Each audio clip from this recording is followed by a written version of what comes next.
Hello, hello, this is Arcades, and welcome to a bit of a tips and tricks build video here on Stormworks Build and Rescue. And yeah, I thought I'd talk about something interesting I've seen come up on a few forums and such, at least I've been passing around, and that's people having trouble getting contents out of their fuel tanks. And I thought I'd cover about something that really helps with doing that. So, yeah, so we're just going to be looking at emptying those of their fluids. So, alright, hope you enjoy what you watch, hope you like what you see. If you do, remember to leave a like, subscribe, leave a comment, helps out the channel immensely, and yeah, let's get into this. Okay, so what I mean is literally that you can build yourself a little vehicle, you'll have yourself a tank full of fuel and such here, and you want to be able to get all of it out of there. Not just part of it, all of it. For whatever reason. Now, most of the time, 90% of like career play and even creative play, you're generally never going to actually empty out your tank because you'll most of the time get back to your place, or you'll find a way to top it off or whatever you want to do. And you'll just find a reason. You'll never actually empty it out. But if there is a reason you need to, this is at least what I suggest, and this is what I found most effective for me to be able to empty a tank out. See, whether it's for engine operation or you just need to transfer fluids. The big thing is I have gone through this messing with a number of creations on trying to get fluid flows as fast as possible, and this is where I've got a number of videos already talking about pressure and all that. I call it a pressure loop, or a gas loop to be more specific. And what I'm doing for this is splitting the fluid from the liquid from the gases, and just sending the gases back into the tank and allowing the fluid to flow to its destination unhindered by any other parts. So in this case would be the engine manifold. Now, most people are like, oh, you can just vent it. Well, there's some problems with venting that I'll get to a little later. And with some demonstrations I have here. But for first, I'm just going to show you how you can build the loop and give you a demonstration of how it works. And then we will take a look at some of the other things and other options you could do. And for the most part, you'll find out the results are, you know, interesting to say the least. Okay, so let's get into this. So, to build a simple pressure loop, as I call it, you're just going to need a few things. You're going to need each of the valves, the liquid valve, the gas valve, and you're going to need a flow valve. Those are really the only three things you're going to need to this, and plus any other things you need for connecting your tank. Now, we're going to just grab a tank, and we're just going to put it down for now. We're going to grab a T-pipe, organize it however you want. We will just do this like this for now. Now we're going to grab the liquid port, and we're going to put it in the direction of our output. We're going to grab the gas, put it on the other branch, and we're going to grab our port that goes back into the tank. You're going to need one that goes back into the tank. So we're going to make a connection to that.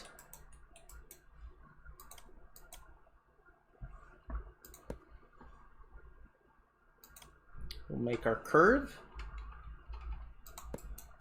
Now we will grab the flow valve, and you want it going away from the split. So if you're imagining the flow, this flow is going towards the engine, and that's the fuel. Well, the gas has got to go somewhere. So we're going to go ahead and send it back, and we're going to use the flow valve to restrict the flow so you don't have gas coming this way back through. It only goes forward and back into the tank.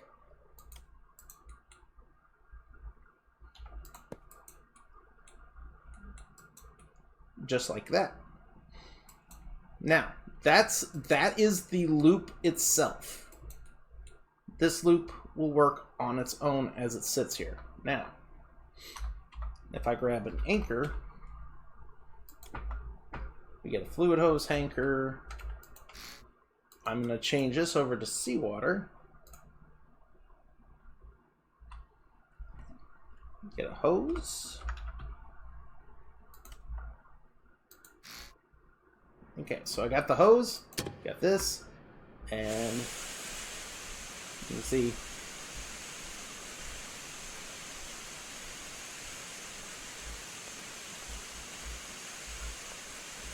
no pump required. And you have a nice little flow of fluid just like this. And as you can see,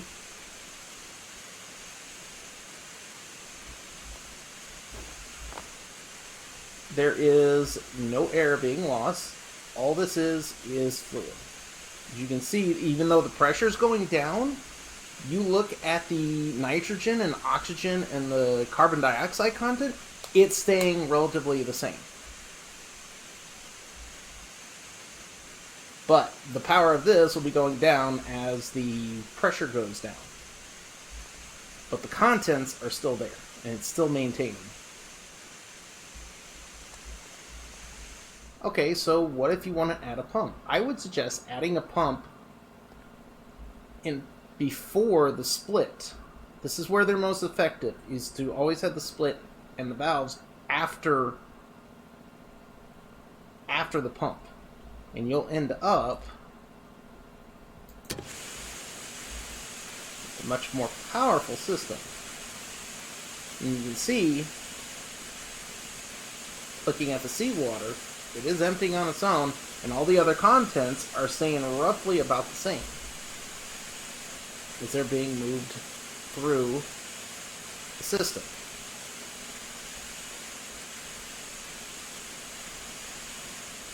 You can watch the content for the seawater, and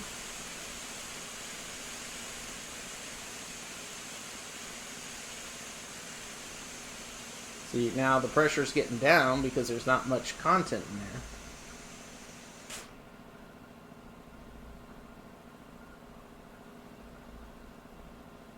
And there you go. We're completely out of seawater! But now you notice all the gas values are sitting still. So, tank is completely empty. Now, how do we... Okay, one other thing I'd like to add real quick about building on this is if you want to add like a refueling system to a loop or whatever like this, you would just simply need to grab and add a T-pipe,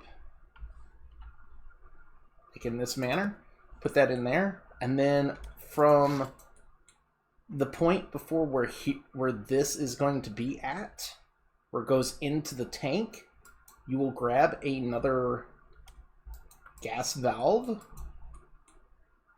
and put it right there in between the flow valve and the T,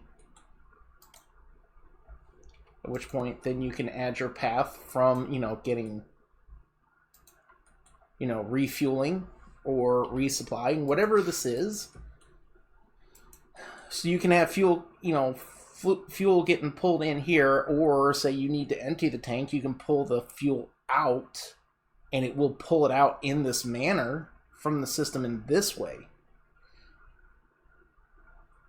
And what this valve here will do is keep the fluid from getting pushed up into here. And when you go to draw it out, it'll pull it from the tank. So this is how you would set it up when you have like a refueling scenario going on here. So that way you can use this end to pull and add, to add and subtract from here, while still allowing the pressure loop to do what it wants.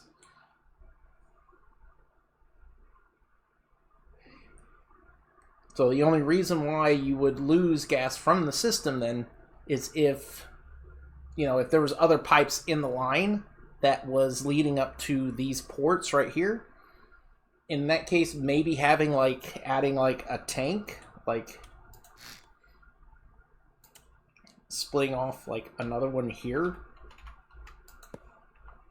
And then adding an air tank. Like, it could be just a small one. That might be all you need. A small one might be all you need just to add air. Or this one. But for the most part, this is only for like more like extreme cases of needing the extra gas because you have such high pipe length. That's the only case where it'll come actually in use, and that's actually for creations where you probably have a larger custom tank anyways. So keep that in mind when you plan out these systems and such, and you plan out the refueling and all that. So, okay. Now, how do we pertain this to an engine? Well, like I said, we're just going to build a loop. Now, we don't need a pump for the most part. For an engine like this, because it has built-in pumps, they will be drawing it in, and it creates a suction anyways. So, as you can see here, I've got the liquid relief valve. It goes straight into here. We've got the gas valve on this side, along with the flow valve there, goes up in the back on the back side of the tank. So if I go start the engine, as you can see, we're currently running and it's slowly draining the diesel. However, we need a little bit of speed out of the cylinder.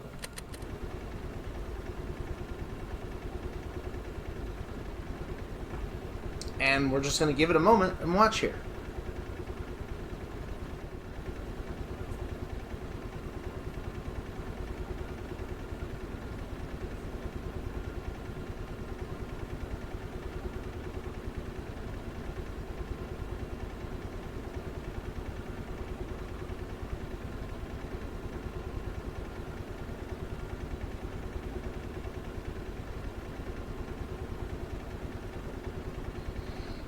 And boom, there you go.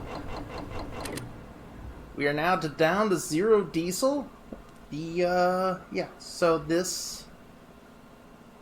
So by having the gas constantly loop around, it ends up making it to where the fuel just goes straight into the engine and you don't have to worry about the gas, and it keeps this pressurized to a degree that helps the fluid flow into the engine. So yeah, now, you're like, well, what about custom tanks? Well, guess what we have right here. Now, I have a fuel output, and we have an air return. So let me get this set up real quick. Okay, so I got rid of the tank, moved some stuff, but I got hose connections sitting here. The red one is the air return this time. Flow valve up and over. And then we have the green one, which is the fuel, is drawing from the tank. So you can see, here's the values for the tank. We have gas in there. And there's the diesel.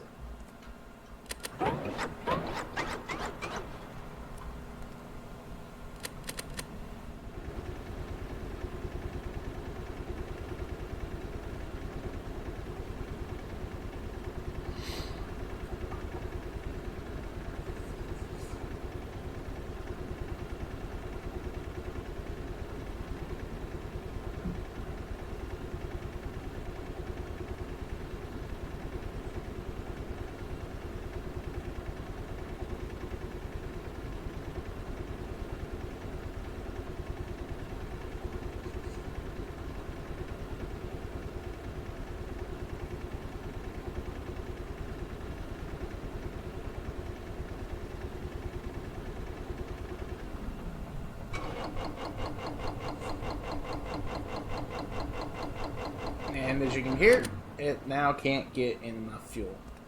And the tank is empty. We still have our gases in there. So, yeah, this system works with the custom tanks. It even works with hoses. So as long as you have this loop returning the gas that gets drawn out from the tank back to the tank, it will maintain the pressure and help keep pushing the fuel through the system. Or in your fluids in general. I use this system on a bunch of my, creations from like my oil rig and my truck. They all come in really handy for this purpose and such. Now, you may well, what about certain other methods for, like just putting a gas cap on there? Well, give me a second and I'll show you other variations you can do and where it ends up at. Okay, as you can see, I've got 4 copies of that engine out here. This one is set up right here, sorry. This one's set up with the pressure loop, as I mentioned it. This one just has a simple gas relief valve to allow air in to help maintain the pressure from the atmosphere. We've got another one that is just the tank attached. We have just a flow valve that's just letting air in. And the thing is, the placement of this on the backside of the tank. We have the same thing here, but now I have a gas relief valve, so fluid doesn't get out. We have the flow valve, even though that's not an issue with the flow valve. Anyways, redundancy. And it's just the air port, so it brings the air in, but it's between the manifold and the tank. And then finally, no, actually that should be it.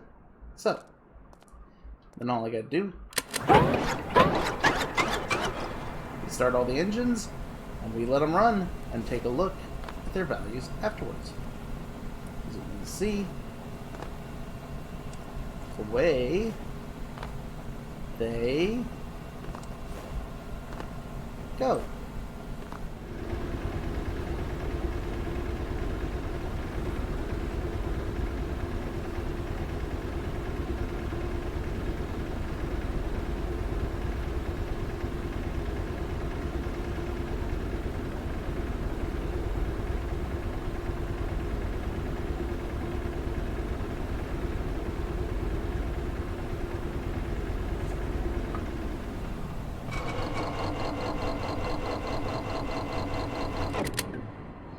Okay, so you notice something interesting there? They kind of all stopped at the same time.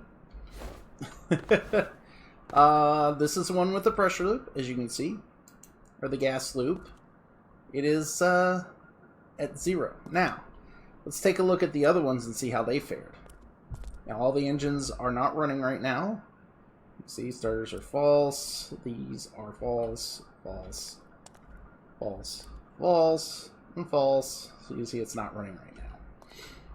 This is the one that just takes the air in and puts it in between, help maintain pressure in that manner. You can see, we got 0.4 fluid left in there. Not even a full liter, not even a half liter. This one, just a little over a half liter left in there. And that just has the air on the other side.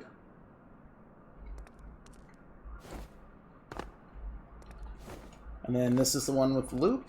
As you can see, it is empty of the diesel. Whoops. Yeah, empty of the diesel. And finally, this is the one with just a vented gas relief valve. And it's at 0.6 of a liter. So, basically, it really, at least, it may be proportionate to size, but overall, the method you go to do it isn't going to matter that much. It's just as long as you have a way for gas to actually pass through.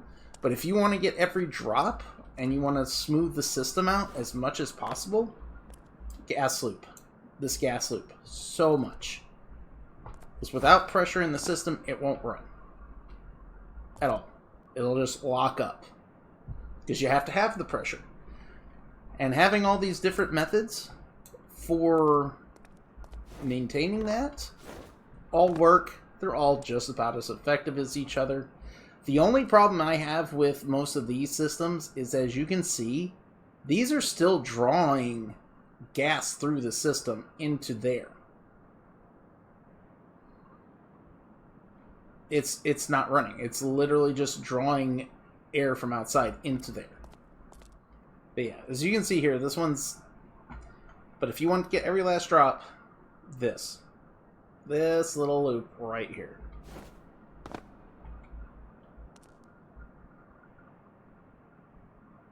And the other problem with these systems too, generally like this, what pressure you have in the tank generally gets lost by going out. So it's spawned in, say like with, 40 to 50 pressure. Well, where's that going to go? It's going to go get eaten by the manifold, or it's going to get shot outside. And you're going to lose all the pressure that would then help keep your system running to move the fuel into those ports and such. So be careful of that, I guess, is all I'm saying. Alright, so yeah, I thought I'd just cover a little bit about what you can do to help maintain and try to empty out tanks completely of their fluid. And that's just building that gas loop right there. So, and yeah, so hopefully this helps you out. Hope it helps out any creations you might have troubles with. And yeah, now if in the end, the one thing that people say is that there's no way to relieve gas in there. If you go to add fuel, it would add more gas, thus more pressure from the other system, like from the pumps that would be over there. I'm in a different world, so the pumps aren't existing right now. But yeah, then the answer to that is just add a manual valve. You can sit there and just, press the button and release the gas out of the gas loop side. So, there's ways of dealing with that excess gas just the same. So, it's not a huge deal. So, all right. Yeah. So, hope you had a good time. Hope you enjoyed the watch. If you did, you know the deal. You know the spiel. This is Arcades signing out. Have yourself a good day. Whee!